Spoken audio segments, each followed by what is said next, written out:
Hola, hola, bienvenidos a un capítulo más en Hablando con Giancarlos de Minds Together.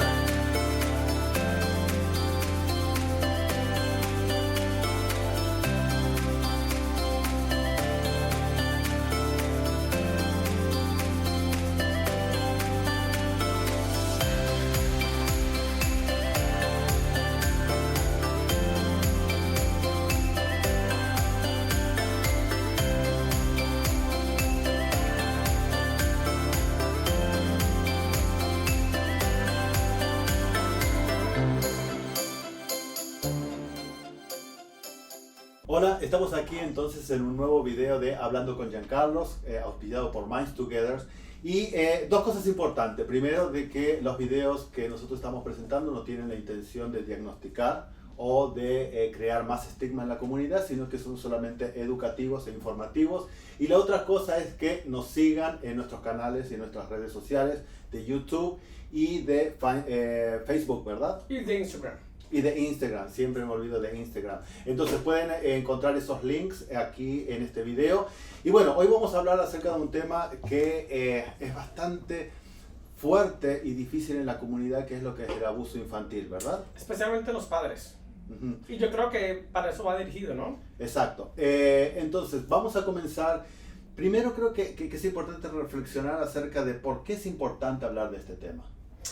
Yo creo que ese tema sobre el abuso infantil, hablarlo es tan importante porque, precisamente por eso, porque no se habla. Uh-huh. Nadie habla de este tema por lo difícil, por lo duro, por el estigma que crea en los padres.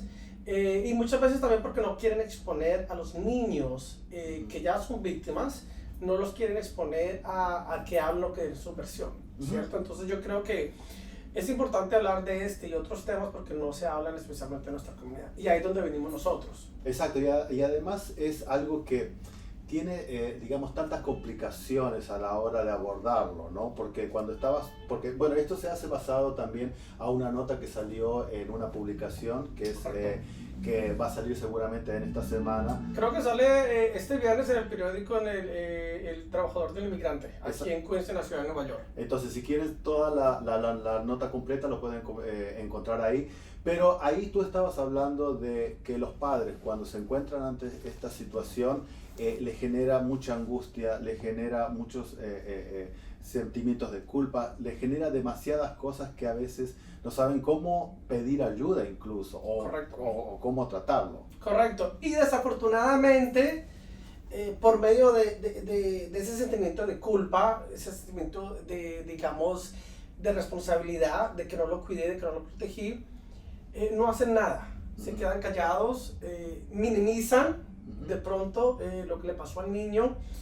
¿Y qué es lo que pasa? Entonces mandan un mensaje erróneo al niño, ¿cierto? Porque entonces ya el niño ha pasado por ser víctima de un abuso infantil, y encima ve que su padre ve que sus padres no hicieron nada al respecto. Entonces el niño, a pesar de ser la víctima, ahora pasa a un niño a decir, bueno, mi situación no nos importa, mi sentimiento no pasa nada. ¿Quién me dice que esto no va a volver a pasar? Y también no hay un sentimiento de justicia porque la persona que supuestamente me tiene que proteger no está haciendo nada al respecto. Uh-huh. Y por eso, además de saber por qué es importante, esto está dirigido especialmente a los padres, sí, y a los cuidadores también, porque no solamente a los padres. Correcto, este video específico de abuso infantil va dirigido estrictamente a los padres o a los cuidadores.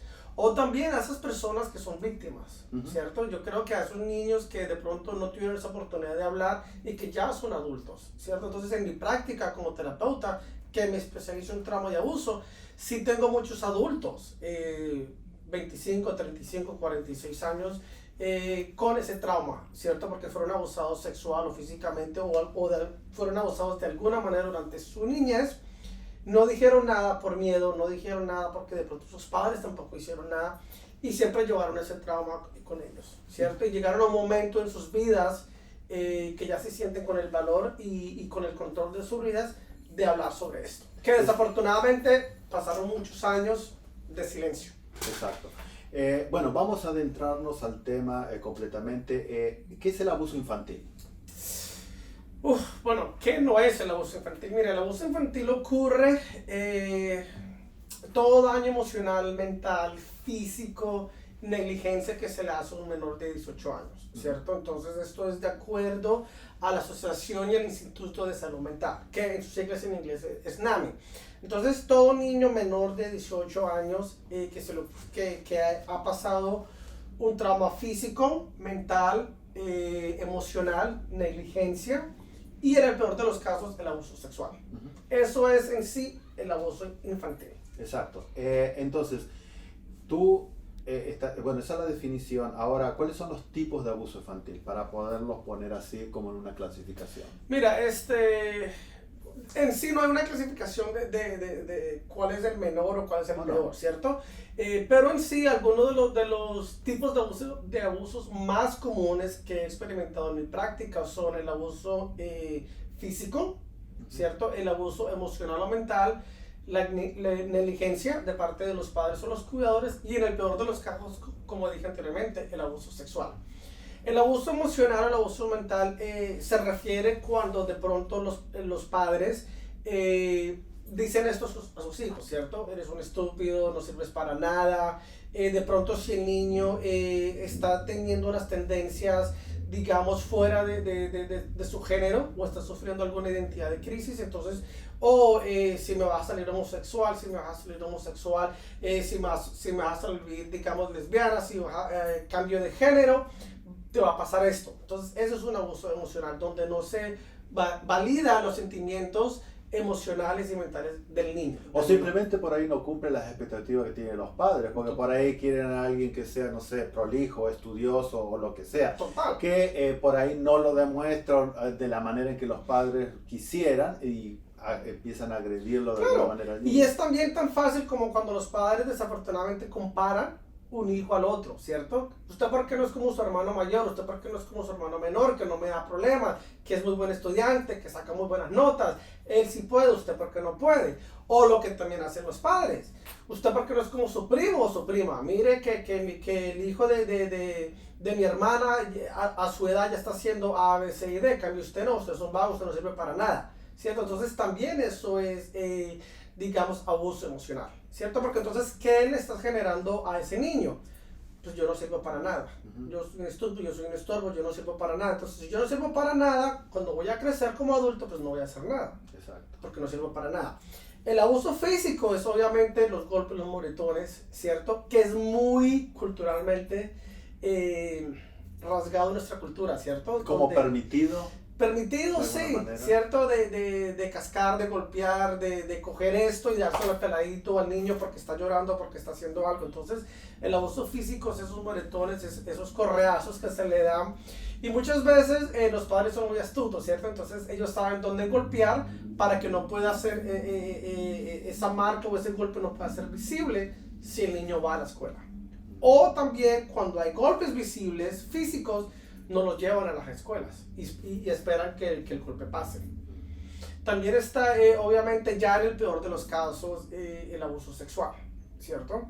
Que vamos a entrar más en detalle por ser uno de los abusos que más afecta a la persona. Pero también tenemos el abuso a la educación, ¿cierto? Cuando el padre rehúsa llevar al niño a la escuela. Que eso es lo que está dentro de lo que es negligencia. Que es la negligencia, ¿cierto?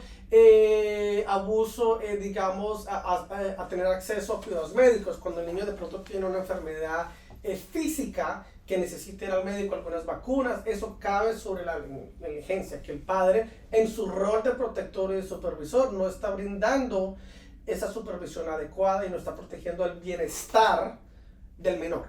Que como rol el padre o el cuidador se responsabilizó en tener y que el niño, por ser menor de edad, depende total y 100% de este adulto o de esta figura que supuestamente lo va a proteger. Perfecto, entonces digamos que que el abuso infantil obviamente tiene diferentes formas y tú los acabas de nombrar. Claro. Lo que vamos a profundizar el día de hoy es un poco lo que es el abuso sexual. Correcto. Que obviamente es uno de los más graves y es uno de los que pueden producir incluso mucho más, digamos, daños al menor. Entonces, el abuso sexual, tú lo habías nombrado un poco, pero ¿qué incluye? ¿Qué abarca el abuso sexual? Mira, el abuso sexual nuevamente abarca cuando el menor ha sido tocado en sus partes íntimas, cuando el niño menor ha sido expuesto a imágenes, a comportamientos o a actos sexuales. ¿Qué es un abuso sexual? El niño entra y de pronto ve a sus padres teniendo relaciones sexuales y el niño tiene 6, 7, 8 años. Ya le estás creando un shock al niño porque el niño va a ver esa imagen. Que primero no tiene idea qué es, segundo no tiene la capacidad intelectual de procesar lo que acaba de ver, ¿cierto? También cuando el niño de pronto ahora con tanta tecnología y tanto acceso al iPad o a los teléfonos, el niño puede entrar en la internet y ver, digamos, algo pornográfico. Esa imagen pornográfica también es considerada abuso, porque ¿qué es lo que pasa? El niño no está preparado para lidiar con esto, de acuerdo a su desarrollo.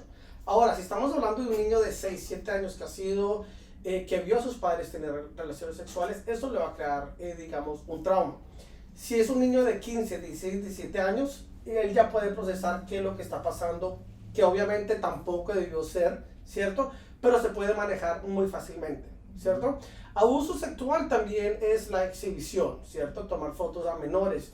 Está la pedofilia, que más adelante podemos hacer también un video acerca de los trastornos sexuales, que muchos de ellos son el resultado de trauma sexual, ¿cierto? También está la parte, el tráfico, ¿cierto? Sexual, está la parte, digamos, hacer videos de tomar fotos, la parte donde todo el niño tiene esta exposición a temprana edad a un acto o comportamiento sexual, sea ya que se lo han hecho o él lo hace, lo ha visto o lo ha escuchado.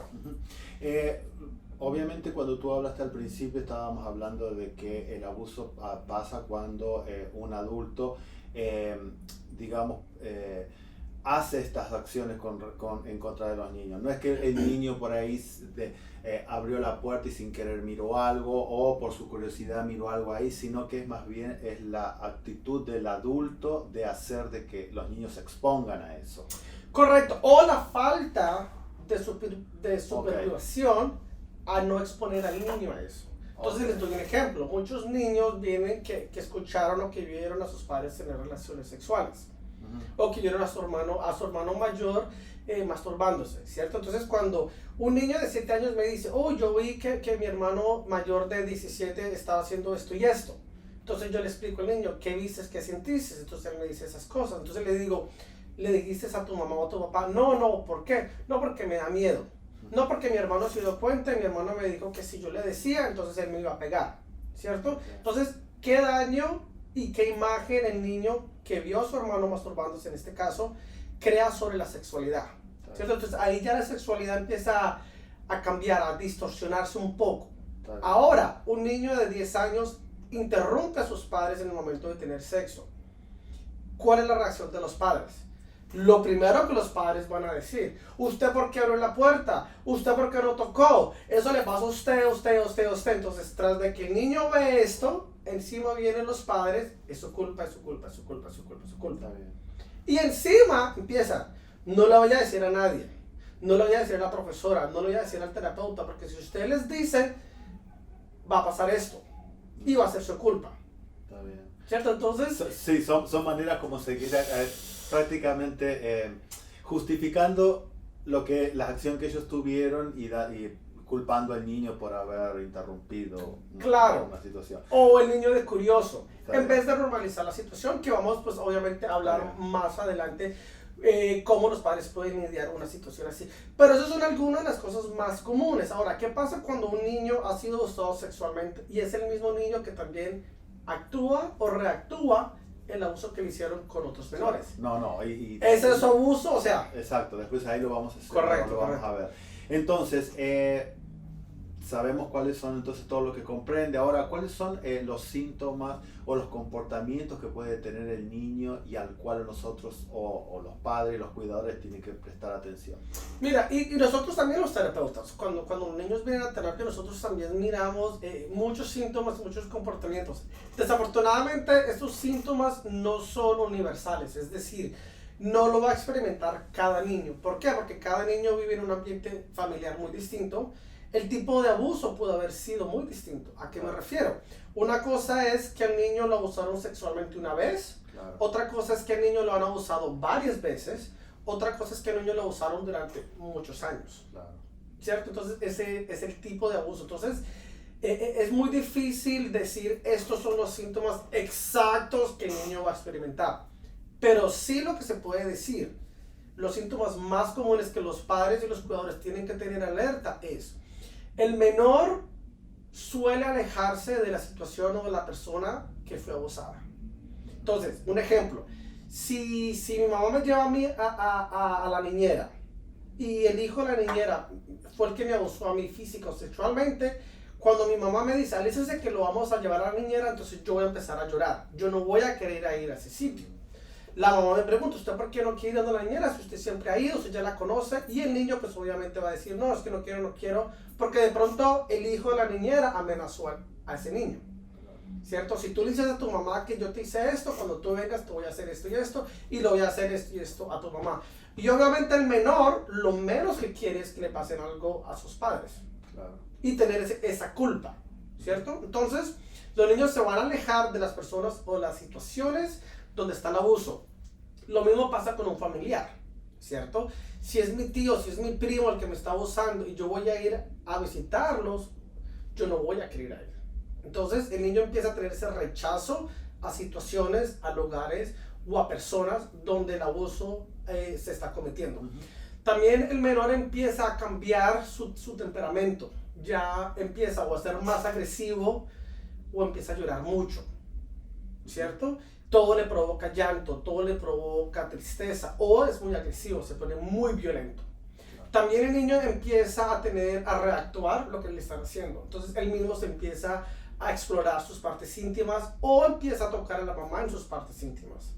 Un ejemplo, tengo niños en terapia cuando la mamá me dice, doctor Osorio, mire, mi hijo, yo no sé desde cuándo tiene un vicio de que si yo estoy caminando, me pega por el trasero. O si está conmigo, me quiere agarrar los senos. Yo ya sé qué pasó.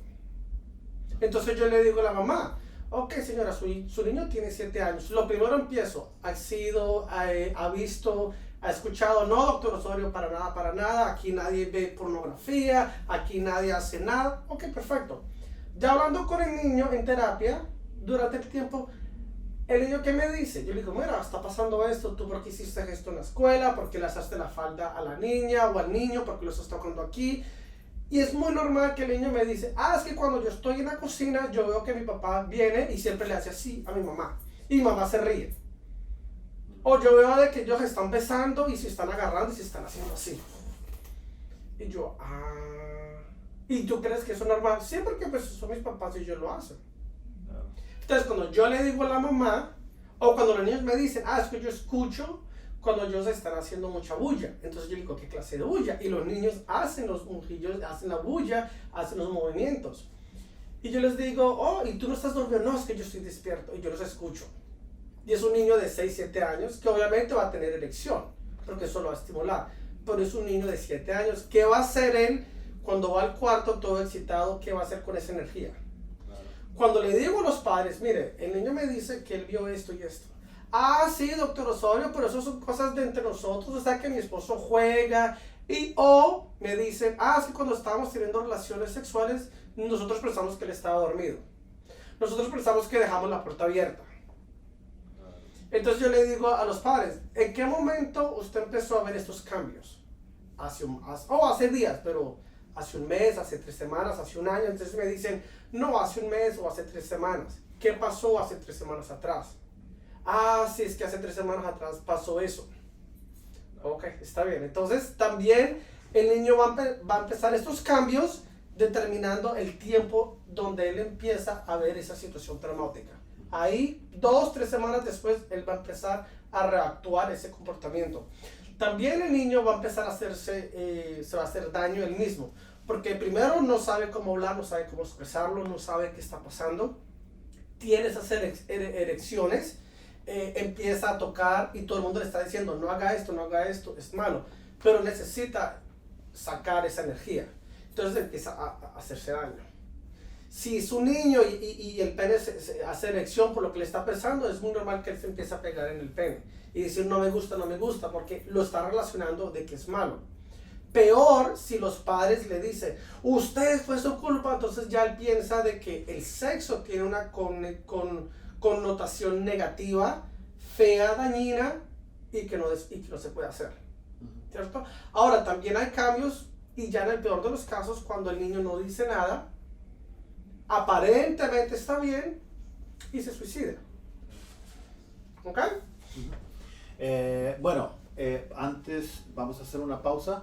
No, porque no íbamos a hablar del rol de los padres. Claro, pero... Pero entonces, desafortunadamente, síganos después de esta pausa para ver el rol de los padres y cómo los padres pueden ayudar a sus hijos si han sufrido de abuso infantil. Así que ya volvemos a regresar. Chao, chao.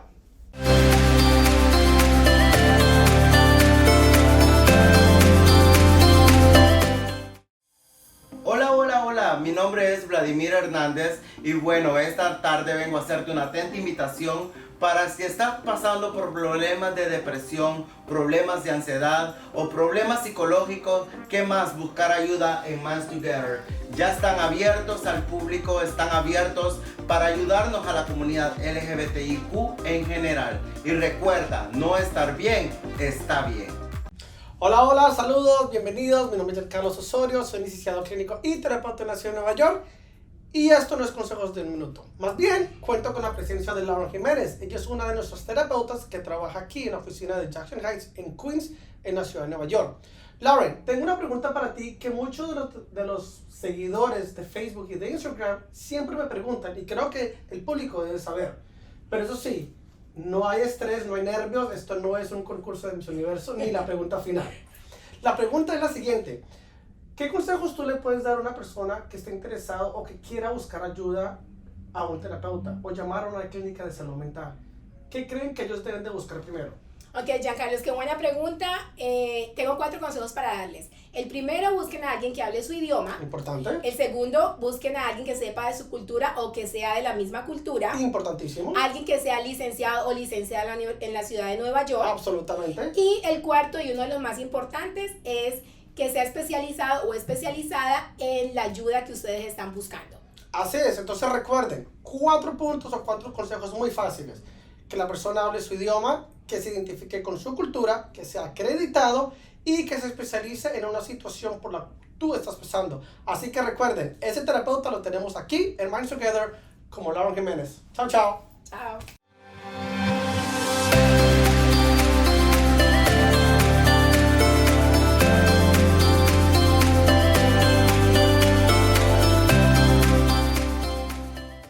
Bueno, seguimos aquí hablando con Giancarlos, auspiciados por Minds Together, y hoy estamos acá en un nuevo setting que es tu oficina, ¿verdad? Sí, estamos en oficinas protegidos por mis Marvel y DC, y que les encantan a los niños y más que todo a los adultos. Sí, ¿no? Porque yo me imagino que después empiezan a recordar acá los personajes y todo eso.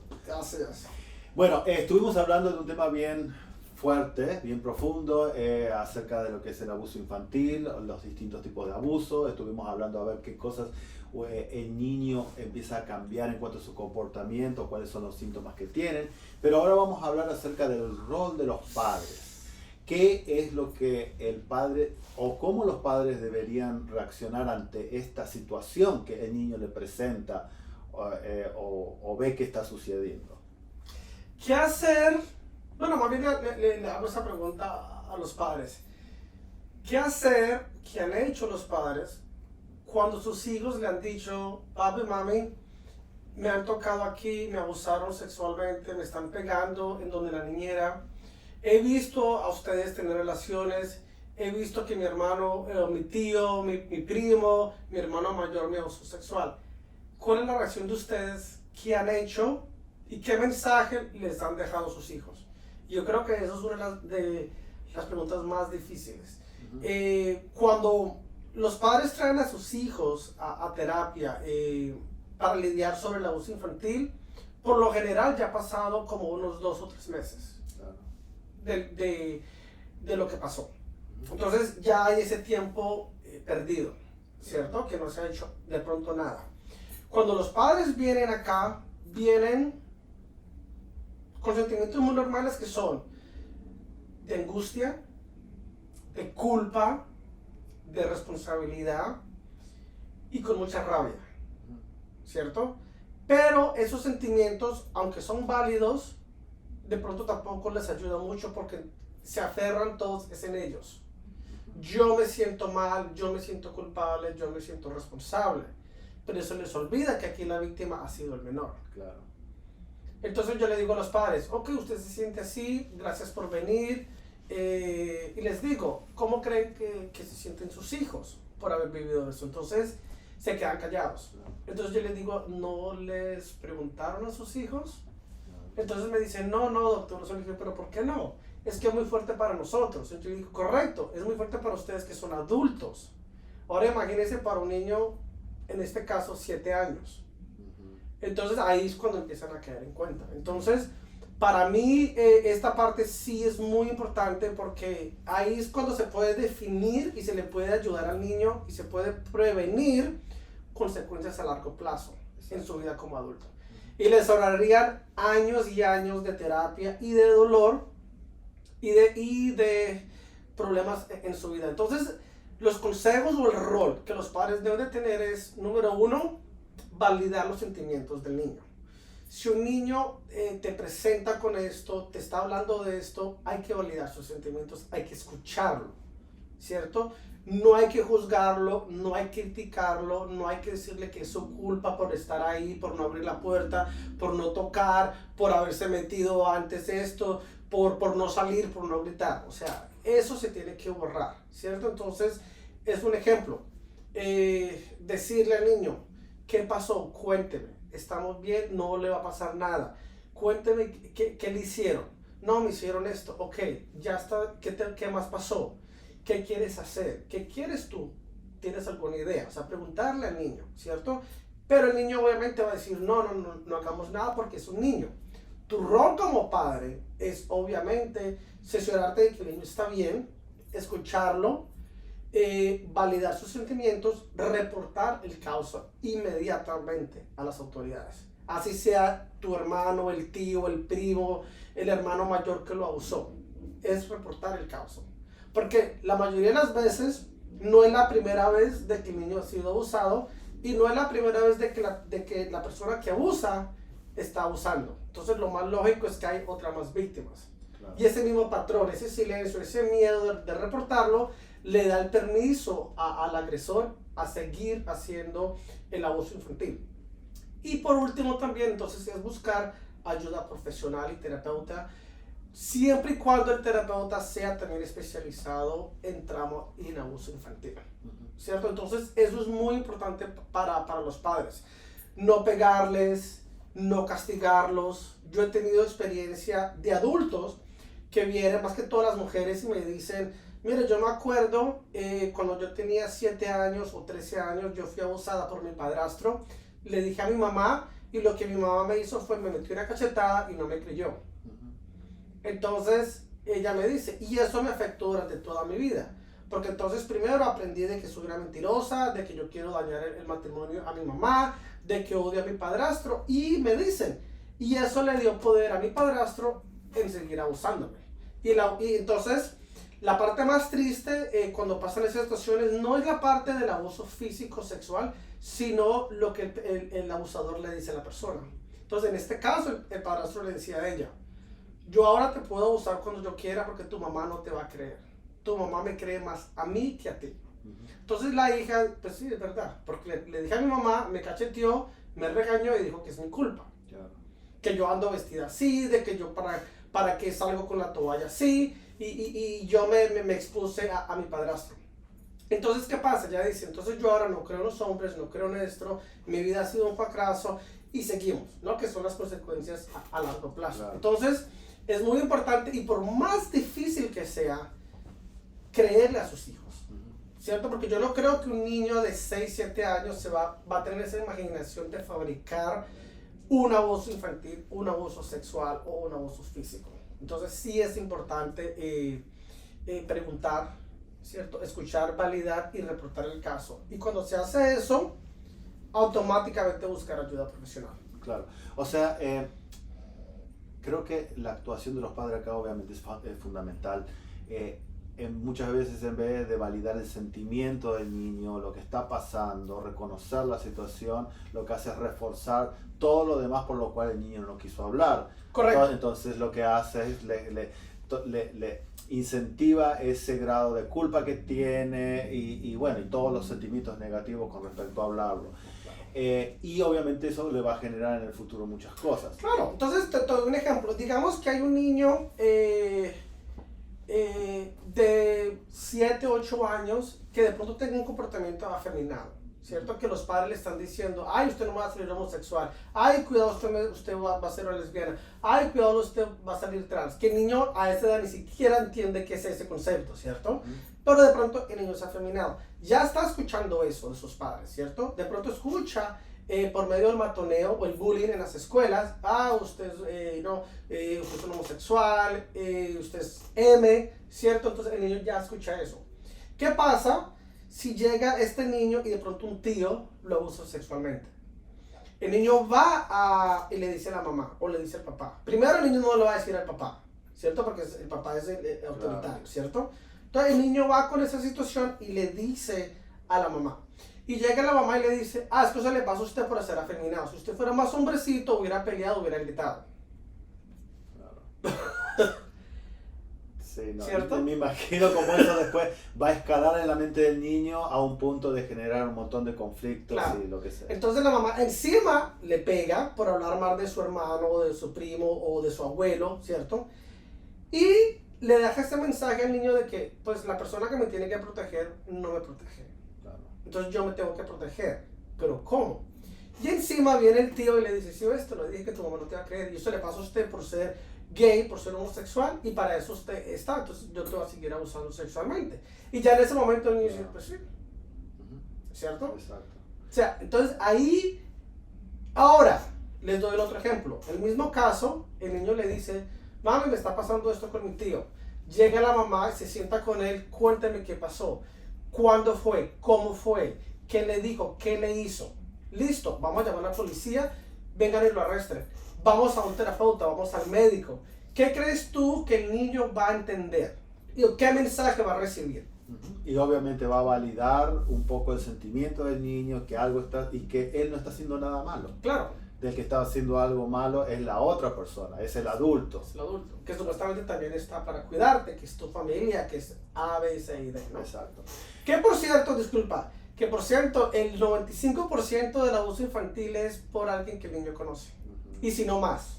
Claro. Y muchas veces es el papá, el hermano mayor, el tío, el abuelo. O sea que no es el profesor de gimnasia. Exacto. Y no es el conductor del bus de la escuela. Y por eso esta conversación obviamente nos llevó a comprender de que aquí hay una víctima. Y eso no lo vamos a discutir. Que es la persona que tiene que recibir la mayor cantidad de atención. Sobre todo porque es menor. Pero también está afectado muchos otros individuos alrededor. Claro. ¿no? Porque esos individuos, cuanto más cercanos están del agresor, más conflictos van a tener a la hora de lidiar con eso. Claro. Entonces, aquí no solamente es fundamental cómo tratamos a la víctima y qué ayuda va a llevar la víctima, también los demás involucrados van a necesitar apoyo, van a necesitar terapia y van a necesitar un montón de asistencia. Claro, y ahí está la parte de que los padres en muchos de los casos se quedan callados. Porque ¿qué pasa si la persona que abusó a mi hijo es mi hermano? Claro. Entonces, voy a meter a mi hermano preso y ¿qué le va a decir a la cuñada? ¿Cierto? O fue mi abuelo, o sea, el papá. ¿Cierto? Entonces yo no quiero ese escándalo en la familia. ¿Qué van a decir los vecinos? No digamos nada. Entonces vamos a minimizar la situación de la víctima y decirle a la víctima de que no le diga nada a nadie y que si usted va al terapeuta, usted no le dice al terapeuta de que su papá le pegó aquí y aquí y acá o que le pasó esto. Entonces ahí es cuando el niño dice, entonces mi mamá prefiere proteger al que me hizo el daño y no a mí que soy su hijo. Entonces, ¿qué valor tengo yo en la vida de mi mamá? Porque el papá, cero a la izquierda. Claro. ¿Cierto? ¿Qué pasa cuando es el abuelo o es una tía? Porque también está el abuso de la mujer al hombre, ¿cierto? O sea, aquí estamos hablando de un abuso general. Pero ¿qué hacer eso? O sea, ¿qué hacer cuando los padres dicen, no, yo me quiero evitar que se dañe la familia. Y cuando los padres le dicen, y ya para terminar, por su culpa la familia se dañó. No. Por su culpa la familia se desintegró. Usted no me hubiera dicho nada, usted se hubiera callado. Mire todo lo que pasó. Ahora me eché de enemigo a mi hermana, ahora mi cuñado no me habla, ahora usted. Claro. Y el niño así like. Bueno, y eso está un poco asociado ya al tema final, que son las consecuencias a largo plazo. Correcto. Dime un poco, o sea, ¿cuáles son las consecuencias que puede tener la víctima, el niño en este caso, a largo plazo, con todas estas situaciones que no están tratadas de la manera correcta? Mira, las posibles consecuencias a largo plazo de no tratar un trauma infantil en la vida del adulto, es que no las puedo contar. O sea, son innumerables porque desafortunadamente hay personas actual que son adultas, que son padres, que tienen su familia y que nunca le han dicho nada a sus esposas. O sea, yo he tenido personas acá de 45 años, casados por 10 años y tienen 3 hijos, y me dicen, mi esposa nunca sabe que a mí me hicieron esto. Entonces, pero aún tienen esa familia, ¿cierto? Entonces ellos dicen, yo cuido y protejo a mis hijos porque tengo ese miedo de que le hagan los mismos a ellos. Entonces, decir las consecuencias, o sea, lo primero que se me viene a la mente es baja autoestima. La persona viene con un sentimiento de culpa, de rabia, de enojo, con ese sentimiento de falta de justicia, ¿cierto? Tiene un sentimiento de que mi vida, mis sentimientos y lo que me pasó a mí no vale nada. Yo no valgo nada, ¿cierto? Después de ahí tenemos los desórdenes mentales. Hay personas que son bipolares, hay personas que por esa situación son depresivos clínicos, sufren de ansiedad, no pueden estar en sitios solos porque de pronto los abusaron en un ascensor, en unas escaleras. Hay personas, y yo he tenido niños que han regresado en sus comportamientos. Es decir, un niño que a los 10, 12 años se empezó otra vez a orinar por las noches. Cuando un padre me dice a mí, yo no entiendo, doctor Osorio, por qué el niño empezó a orinarse, él ya había quitado ese comportamiento. Automáticamente yo sé que el niño fue abusado sexualmente, porque ellos regresan a un comportamiento infantil. Hay niños que también a los 15 o 16 años, ya adolescentes, también se ensucian. Y cuando hablo con ellos me dicen, es que yo me ensucio los pantalones porque así cuando viene mi hermano o mi tío a tocarme, yo voy a estar sucio. Entonces ahí no me hacen nada. Entonces yo, wow. O sea, ellos mismos empiezan porque como nadie los puede defender, entonces ellos mismos empiezan a buscar qué puedo hacer yo para defenderme. Hay personas, más que todas las mujeres, cuando han sido víctimas de abuso infantil, empiezan a engordar y suben de peso. Y muchos piensan que es problemas de anorexia o es problemas alimenticios. Ya hablando a fondo me dicen, es que yo era flaca, yo era bonita y por eso me estaban abusando y por eso decía el abusador, yo te estoy haciendo esto porque tú eres muy hermosa. Pero ya como soy gordita y ya soy fea, ya nadie me mira, ya nadie me está tocando y yo ya no me preocupo que alguien me va a abusar a mí sexualmente. Entonces yo, wow, que es otra manera de supervivencia, ¿cierto? Hay otras personas que se vuelven adictas al sexo, adictas a las drogas, donde vienen los problemas de adicciones, que yo lo he dicho muchas veces. Para mí los problemas de adicciones es tratar de calmar un trauma que no está resuelto. Y que en ese momento de hacer la droga o hacer ese comportamiento impulsivo, están reprimiendo ese sentimiento que tienen. Estamos hablando de problemas de... No, es que yo puedo seguir en sus relaciones. Sus relaciones íntimas, sus relaciones interfamiliares, en confiar en la persona. Porque volvemos a lo mismo.